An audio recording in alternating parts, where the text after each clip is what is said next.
Welcome to The Connecting Place with Andrea Fabry, making the connection between health and your environment. Now, here's your host, Andrea Fabry. Well, today you're going to hear the powerful story of a breast cancer survivor who took her experience and transformed it into a vision to help others embrace non-toxic living, become educated about health and the environment, and all that goes with that. Kristi Marsh is a speaker. She's an award-winning author of Little Changes. In the spring of 2016, she began this launch of this very unique website, Savvy Women's Alliance, with the hope of encouraging other women who find themselves overwhelmed with those everyday decisions that come with living in today's very complex world. So I think you're going to be very inspired by our conversation. Kristi, welcome to the program. Thank you. I love that introduction. Well, let's go back 10 years or so. You're in your mid-30s. You're living life, the normal, raising 3 children. Take us back to that time. Yes, it actually was 10 years ago. Was a pretty pivotal time for myself. I was a stay-at-home mom. I was loving it. I had 3 young children, so Tanner, Kyle, and Katie, going through that days of activities and half-day kindergarten and preschool. And it was a time that it was full of chaos, but I was really doing the best I could to live a very healthy life and trying to help those little baby bodies grow. And I was on a ski trip with my children, and in the shower I discovered a lump. And it turned out to be a stage 3 aggressive breast cancer that basically changed the direction of my life, like all cancers do to people. The cancer that I had ended up requiring chemotherapy and 9 surgeries and radiation. 9 surgeries, did you say? 9 surgeries, chemotherapy, and radiation, taking up several years of my life and my ability to be a mom. But we pushed through it, and during that time period, especially during chemotherapy, watching my body heal after every treatment. Our bodies take this toxin that we put in by choice into our bodies. We use the science to heal us to the best we can. But during those times, it knocks our bodies down to their lowest functioning level. And I was able to witness my body rebuild and heal each and every treatment. And it was there that I really started to cherish our body's obsession to survive and to really give us this best life possible. And I really wanted to do the best that I could in my little world of where can I make some better choices? How can I make better choices about what I'm exposing myself to, what I'm exposing my children to? And that really started me on a new journey. I considered myself probably a mainstream woman at the time, still very health focused. But, outside of recycling and trying to teach my kids good values, I didn't consider myself very eco and green. Okay, let me stop you there. So Sure. Before the diagnosis and before you started to look at this, did you just buy everyday kind of products, whatever's cheapest, buy in bulk kind of thing? Well, I'm definitely very frugal, and so it tends to be a challenge ongoing. You take pride in that, and I was coupon clipping and price checking, love little clearance stickers, and I still do all of that. So I'm very much budget oriented. I think as a stay-at-home mom, I felt personally responsible for watching the expenditures in the house. So that was definitely a piece of who I was. We served 99-cent frozen pizzas and chicken-shaped or dinosaur-shaped chicken nuggets. But I also, at the same time, was trying to read books on, the superfoods I could feed my kids, blueberries and walnuts, and doing the best I could. Okay, so then you're starting to read more, and now you're looking hard at how the body does recover from toxic exposure, and you're thinking very differently, it sounds like. What happened? I am. I feel like I almost woke up on a different planet. It felt like a very parallel world to all of a sudden have a moment in my very, very busy life to really understand what was happening in our world at that time. So this is 10 years ago, so 2006, 2007, 2008. And we were in a period of time where the unfolding science was coming out more and more rapidly in terms of understanding ingredients that are found and used in our personal care products, in our food, in our cleaning products. And a lot of this science has existed for a long time. Some of it was being uncovered now. But really the change, I think, in the last 10 years was the idea that this information was starting to come out from behind the companies or from the academics and be flipped in a way that everyday people could wrap their minds around it and start learning.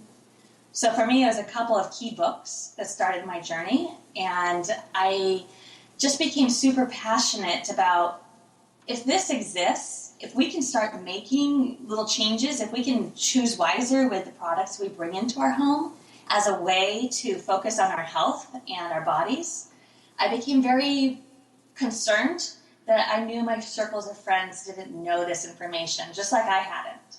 And so then that started me on my next steps. Okay, before we go there, I'm still imagining you in your mid-30s, 3 kids, taking this all in, now fighting for your life, literally. I mean, that's stage 3, that's daunting. How do you begin to learn this, grab hold of it, implement it in your life, and not just, curl up in a ball and be so overwhelmed? I mean, the more you learn, the more you realize you don't know, and the more decisions there are. Sure, absolutely. I'm very much a list-making kind of person, and I like to check off lists and be done with that. But in this particular new world of mine that I was absorbing, I realized this is kind of an ongoing journey. This is more of a lifestyle shift. And to let go of that idea that I wasn't going to be able to do it all at once, I wasn't going to be perfect at it. A lot of times I couldn't find options or choices back then. And so it was really taking a look at, okay, if I found a better, let's say, cereal or a better mascara or a better window cleaner, then I need to just celebrate that and hold on to that I'm making progress forward and movement forward. Otherwise, I probably could beat myself up pretty bad about it when I start to think about the things that I could be or should be doing. Yeah. I was also very, very fortunate that I had 2 girlfriends who at the very same time we started to go through this together. And this turned out to be incredibly important to me in many ways. But at the time, what I realized is I had a passion about certain things, and my other girlfriend loved to focus on other things, and same with my third girlfriend. So after a couple of months, as we started embracing this and sharing ideas, it started to morph into this situation where one of us would be out shopping. We'd find something at Costco or Target, and we'd be texting each other, and we'd answer, okay, pick me up 2, pick me up 3. And what initially would have been much harder solo and daunting, all of a sudden became fun. And that's kind of how I learned that toxins and cancer, it's okay to turn it around and embrace this. And how did you, now they probably weren't dealing with the health issues. Were they on this road simply because they wanted to prevent health issues? Yeah, I think that we each started the conversation, and we're looking around the world, starting to see little hints and ideas that this was simmering and rumbling. And I think it's like this even more so today. So I believe that there's women out there who are seeing the signs of, say, BPA-free all over their local Target on water bottles, or more and more things like this restaurant and this food removing artificial ingredients. So the simmering is happening. The simmering is going on, and we're taking it in maybe consciously, maybe unconsciously. But when you have another best friend or acquaintance start to discuss it, then I feel like it becomes activated. Then it becomes like, okay, we're going to kind of do this, and we're going to bring it on. And that's what happened. You found these 2 women who were just on a different path, but very, very similar. Let's think about this and do it together. Absolutely, because it's so isolating to be even thinking outside the cereal box, so to speak, to be thinking about this. But what I'm curious about is how you associated it with cancer. I mean, did you feel like the toxins caused the cancer, or did you just not think that way? You were just thinking, I'm going to do everything I can to keep myself healthy. I mean, what was your thinking? Absolutely. I do not believe I will know in my lifetime what caused my cancer. And that's just the way and what I'm going to accept about my particular cancer. But I have a lifetime of 5, 10, 20, 40 years ahead of me, and I want to live it the best that I can and put health as my number one decision factor. So that's kind of the commonality between my friends and myself, that it wasn't necessarily about my particular cancer. And what I'm finding is that more and more women who are becoming more curious about this topic of non-toxic living or safer and healthier living come into the movement because of their own aha moments. Now, it could be a cancer, or it could be taking care of elderly parents or their children with allergies or asthma. There seems to be 100+ different ways to enter into this movement. Absolutely. I love the term, the aha moment. You're right. Everybody, because I can remember just this big awakening, right? Because I was so dismissive of the whole thing. I just cringe when I think of myself as this young mom who kind of had a lot of answers, and we would know if this stuff weren't good. Don't get obsessed about it, kind of thing. Talk about an aha moment. It was pretty startling. But anyway, so you're getting treatment. I assume you got past that over the years. You have friends. You're on this journey. What next? So I decided that I really, or I don't know if I decided or had a choice or not, but I was very compelled to start taking this information that was very daunting. It was very academic. It was very science-based. And I realized that it was very difficult to share forward. Now, there's pockets in our country that this type of conversation happens in day-to-day. The pocket of the country that I live in, we didn't say the word organic, we didn't say the word GMO, we didn't say things like this out loud. We'd kind of be looked at as woo-woo or crazy, or, you're that side of green. And that's just not how we discussed. And I really started to take a hard look at this topic and think about, how do women share with each other? What ways do we share? What are the tidbits and the discussions I can bring up that would start to make them interested?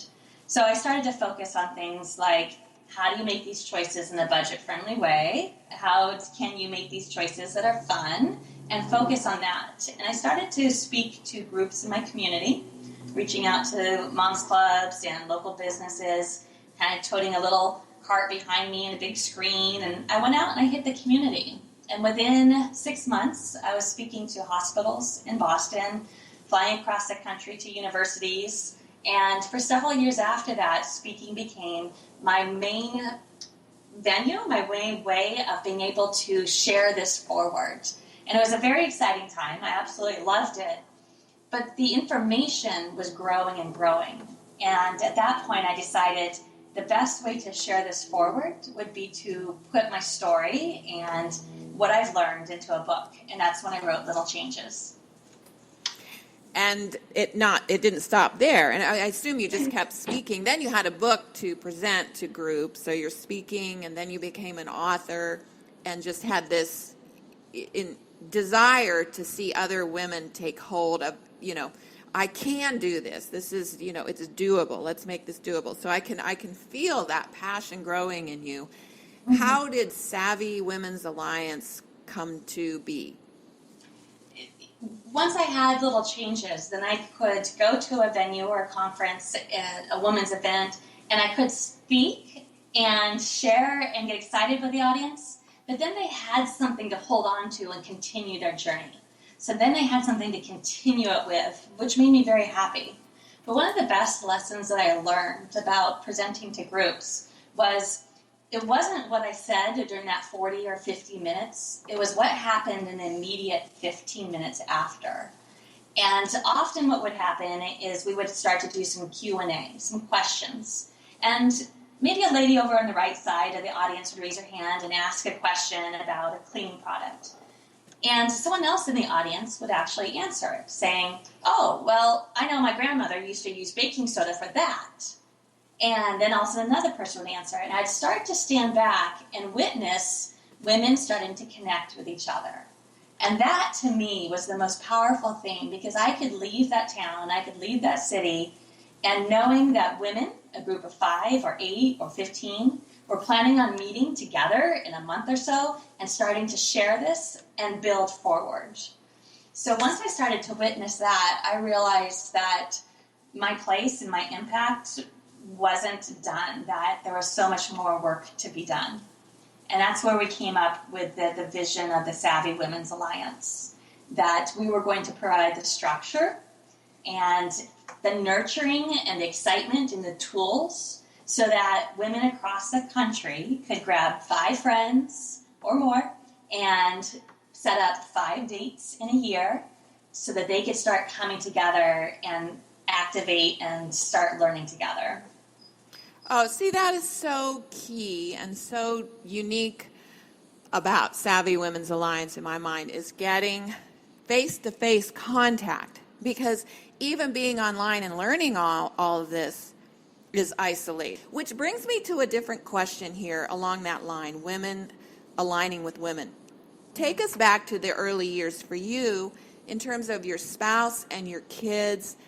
Because sometimes I think women we're studying this, we're thinking about our homes and what the chemicals and everything, and it can be isolating within the family. How did your family respond?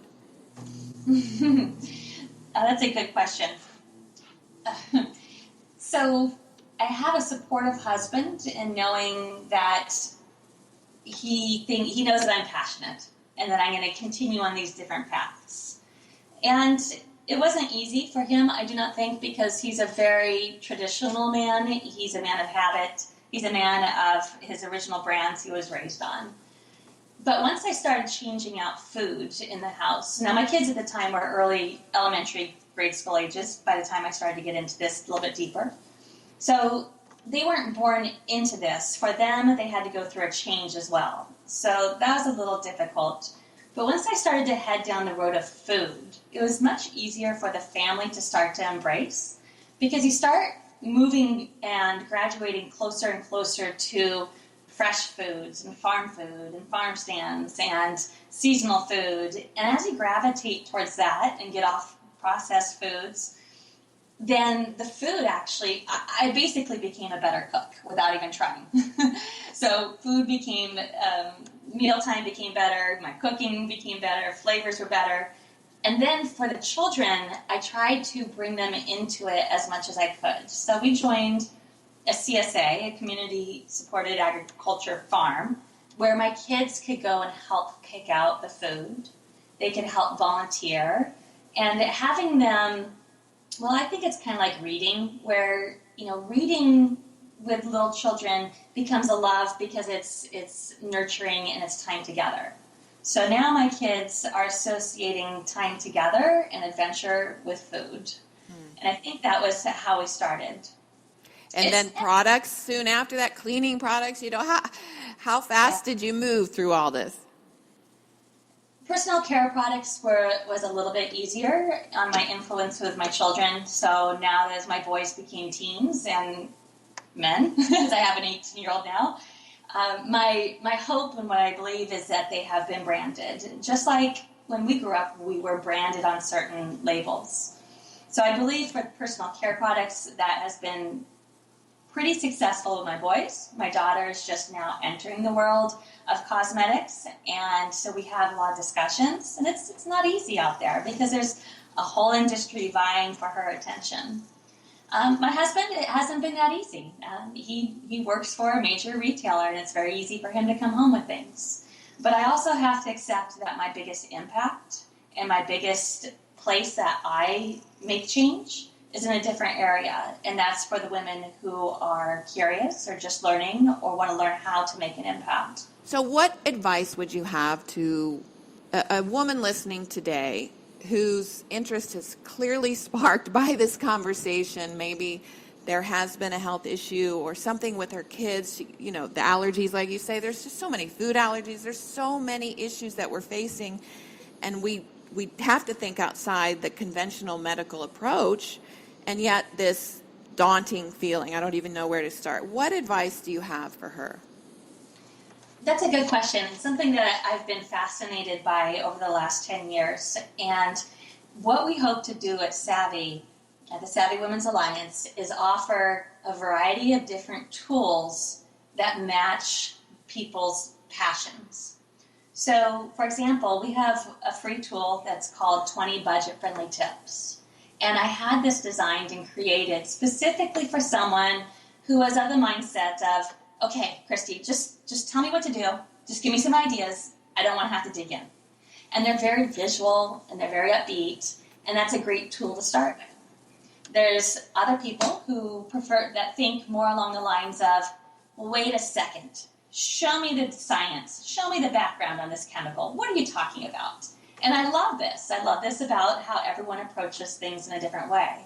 So we created a different tool called our mug shots. And this really allows readers to dive in on their own time at their own pace and understand these chemicals or these toxins that exist and why they have been able to exist in our everyday products. So not only are there different tools that we're hoping to find that will appeal to different people, but we're also offering something pretty new that hasn't existed before. And that is we're offering different types of communities. So we will have an online community, our Savvy Cafe, where if you prefer to learn and explore at 11 o'clock at night, at 2 a.m. in the morning, when you're doing some research and quiet time on your own, you can join in on the Savvy Cafe. And then my wish, my biggest thought in the end of all of the big pictures here was that eventually we would have face-to-face traditional chapters start across the country. What I found is that is actually the fastest growing piece of Savvy. So while I thought that would be just like the cherry on top of everything, that turns out to be the biggest want and need out there. And that's where our fastest wheels are spinning at Savvy is our local community chapters. Well, on behalf of those who have taken part at all with Savvy Women's Alliance or just even listened to this interview and heard the passion, I can't thank you enough for following through with your vision. You've covered so many bases with Savvy Women's Alliance. I wish you all the best. Kristi, thank you for being with us. Thank you very much, and I look forward to crossing paths more in the future.